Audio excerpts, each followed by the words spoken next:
Welcome to PhD&D on YouTube, and welcome to a series of videos that will discuss skills and skill challenges in 4th edition Dungeons & Dragons. The ultimate goal of this series is to help you better understand and run skill challenges, one of the most confusing yet most rewarding aspects belonging to D&D 4th edition. So, in this first video we're going to talk about skills, what skills are available, and how they work in D&D 4th edition. We'll go right down the list. We're going to start with Acrobatics, which is a dexterity-based skill that presents your character's ability to perform acrobatic stunts and balance-related attempts. This is a skill you're going to use a lot with, like I said, balance-related things.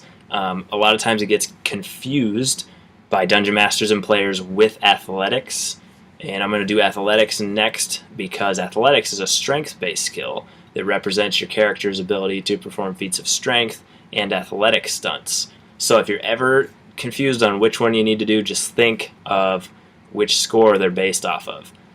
Acrobatics is dexterity, athletics is strength. I have a lot of characters or a lot of players who say, I'll tell them to make your acrobatics check.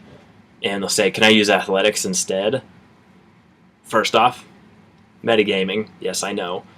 But secondly, no, because it's requiring a completely different ability of yours. Sure, you might be strong, and that's where athletics comes from, is strength. But, are you nimble? Do you have good balance? That's where the dexterity comes from. Moving on to Arcana, an intelligence-based skill that relates your character's ability to understand and master all things to do with magic. Now, this is both the knowledge and the application of it. So sensing magic, using it to do something, as well as knowing a lot about magic, about the history of magic, and so forth. Bluff. Bluff is a charisma-based skill that relates to your character's ability to make something appear true that is not so. This can be used, in combat, if you want to feint an attack to get an advantage, or to get a combat advantage on the next turn.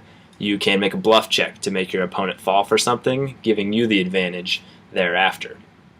Now, I believe that is actually a standard action in the game, but you can kind of make that whatever you want. I would probably reduce that to a minor action for players so that they could reap the benefits that turn. Also, bluff, obviously lying to someone. It can be non-verbal, though, as well. It can be something if you're trying to, conceal something so that they don't recognize you, disguise kits, things like that. Diplomacy. This is a charisma-based skill that presents your character's ability to handle social situations. Now, plenty of videos have been out there about social interactions and how to use skills versus role-playing. We won't get into that today. This is just a charisma-based skill that you are going to use when trying to handle a social situation in a game. Talking with someone, trying to convince them, trying to keep up with them, with all your social cues maybe that aren't even verbal. So, Dungeoneering. A wisdom-based skill that relates to your character's ability to understand and navigate dungeons or underground locations and their inhabitants. This one is knowledge-based quite often. You have the knowledge of dungeons or underground locations like the Underdark and the inhabitants therein. Dungeoneering can be used to navigate through dungeons. It can be used to try to identify creatures within there. So, Dungeoneering is wisdom-based. Just remember that. Endurance. A constitution-based skill that represents your character's ability to withstand adverse effects and exceed their normal physical limits. This can be against disease. Maybe they have to make an endurance check. This can be against, climate, weather, if they're on top of mountains in the high altitude. Endurance checks are going to come in there. Heal. This skill is wisdom-based and represents your character's ability to understand and apply healing to wounds and disease. Pretty self-explanatory here. It could also be used as the knowledge of healing if you're trying to look something up. History, an intelligence-based skill that represents your character's ability to recall useful information, not only recall it, but also apply it. Useful information from history. You can use this in different areas. We'll get into more about how to use these skills in a different way than you may think in one of the upcoming videos. But for now, history is pretty self-explanatory. Insight, wisdom-based skill that relates to your character's ability to understand a situation beyond the obvious. Can you detect that the person you're talking to is lying to you? That's insight. That comes from wisdom, not intelligence. Don't get those two mixed up. Intimidate. Often abused, I've said that before. but a charisma-based skill that represents your character's ability to influence others through threatening words or actions. Nature, wisdom-based skill, and this is your character's ability to navigate the wilderness and know about its inhabitants. Perception, wisdom-based skill that represents your character's ability to get a grasp of the immediate environment by using their senses. Do they notice something? Do they smell something? Do they hear something? These are all wisdom-based, perception-related skills. Religion, intelligence-based skill, your character's ability to understand and attune themselves with the divine, whether they're praying to a deity, whether they're trying to recall knowledge about something divine, or whether they're trying to perhaps gather information about a creature, like an angel or something of that sort. That would be religion. Stealth, dexterity-based skill. Now, this is, can you perform tasks without the notice of others around you? Sneaking, picking a lock without getting noticed, trying to lift something, or maybe just maybe you're trying to get a message to someone without others noticing that message. You got to get creative with these, and we will in one of the upcoming videos.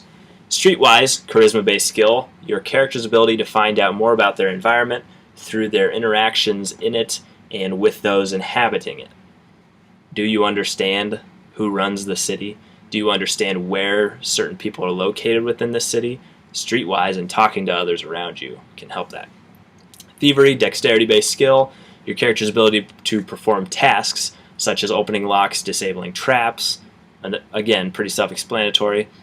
And that wraps up the skills, actually. So, now that we understand and know that these skills exist in 4th edition, let's take a look at some of the rules surrounding their structure and their use in the game. We're going to talk about training, armor penalties, and bonuses coming up here before we wrap up the video and get on with the next one. Training. If a character is trained in a skill, they get a permanent +5 bonus to all checks made with that skill. This can only be done once. Classes and feats determine if your choices or which choices you have to actually train a skill.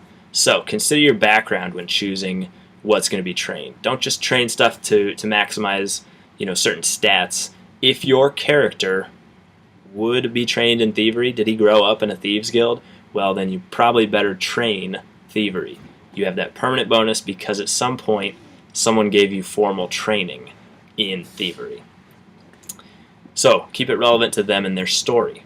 Armor penalties. Certain armors will hinder your use with dexterity, strength, and constitution-based skills. This will usually come in the form of a -1 or -2 penalty to the skill checks. Just think, running around in heavy plate armor would make leaping over a chasm, an athletics check, very difficult indeed. Therefore, if you're running around in plate armor, you're going to usually have a penalty to checks made with strength. Now, real quick, why did I use athletics versus acrobatics when trying to leap a chasm? Because a long jump requires a lot of strength. It's not as much about your ability to balance. Maybe you're trained in something where you can actually vault across it using that. That's up to your dungeon master. But for me, it's pure strength to get across that. I was a long jumper. I think it's a little bit more about strength in that situation. And enough of that ramble. Bonuses. Races and feats give you permanent bonuses to certain skills. Now, these are going to come in the form of usually a +1 or +2. But for instance, dwarves are just naturally better at dungeoneering. Usually, they live underground. So, dungeoneering being the knowledge of things underground, they're going to have that bonus just by being a dwarf. So, be mindful of which feats to take if your character's story requires advancing in certain skill areas. Perhaps you're not trained previously in something, but as your story progresses, you feel like you're getting more attuned with nature. So you're going to take a feat to bump up nature. So, hopefully you're now more familiar with skills and how they work in D&D 4th edition. The next video in the series will deal with skill challenges themselves, how they're structured, how we work with them, and we're going to go even more in depth and how to think about skills on different levels even. So it gets pretty deep. I don't want to frighten you or anything. But thank you for watching. That's been Moving Forth, talking all about skills, building up for the rest of the skill challenge series. Thanks for watching, and keep rolling.